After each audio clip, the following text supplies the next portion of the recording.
Hi everyone, Mr. Z here, and today I want to talk about your first guitar chords. So, you've just picked up guitar, you're learning how to do things. Chances are you're probably going to learn a few of the chords up at the top of the neck, which would be up here.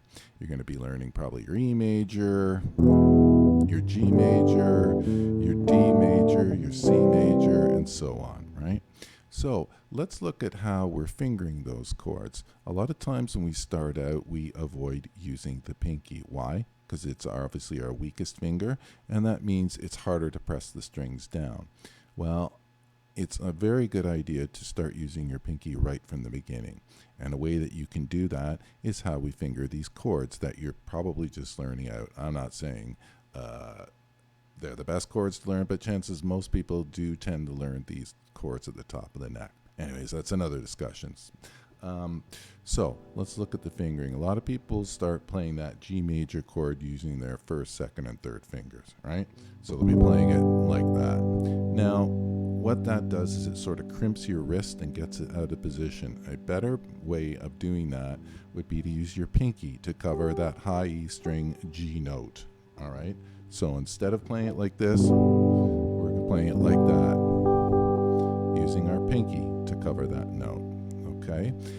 Again, this keeps our sort of our body positioning more correct, and it develops our pinky right off the top. Now the same may be said of the D major chord up top. Normally we might play it like this, and there's nothing wrong with that because it does leave our pinky open to play other notes up all around. But another way of fingering that would be to use our pinky, right? We can use our pinky to play the third fret on that B note.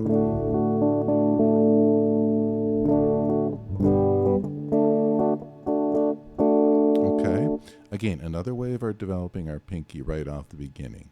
All right, so try that out. Again, it's a way of using our fingers a little bit more, a little bit differently. With regards to the other chords, so E major, nothing wrong with fingering it like that. An alternative way of fingering it when your fingers get a little stronger is just to bar, using your second finger there to bar the A and the D string, and using your first finger to play that. All right, normally we'd be doing that. Instead, we're barring. What does that do? It frees up two fingers instead of one. Okay. Again, both ways are fine, but if you want to try the alternative way right from the start, it will help build up your strength, and it sort of, again, maximizes the way we're using our fingers. With regards to the A chord, typical way is to use our two fingers, the second finger barring the D and the G string, and our third finger playing on the B to cover that note. Okay, another way we could be practicing it when we get a little bit stronger is just to bar it using that first finger. What does that do? That frees up three fingers for use down the neck later on. Now, if you're finding it again too hard to use that one finger, nothing wrong with fingering it this way. We still have we still have a finger free and so on. But again, I just want to present to you some alternate ways of doing things right from the start. Again, particular attention to that G major chord, using our pinky there, and that D major chord, using our pinky instead of fingering it that way, right? Okay. And nothing more to say much about that. Again, just so you're aware, there are different ways of fingering, and it is a way to get your pinky in the action right away and help develop it from your very start.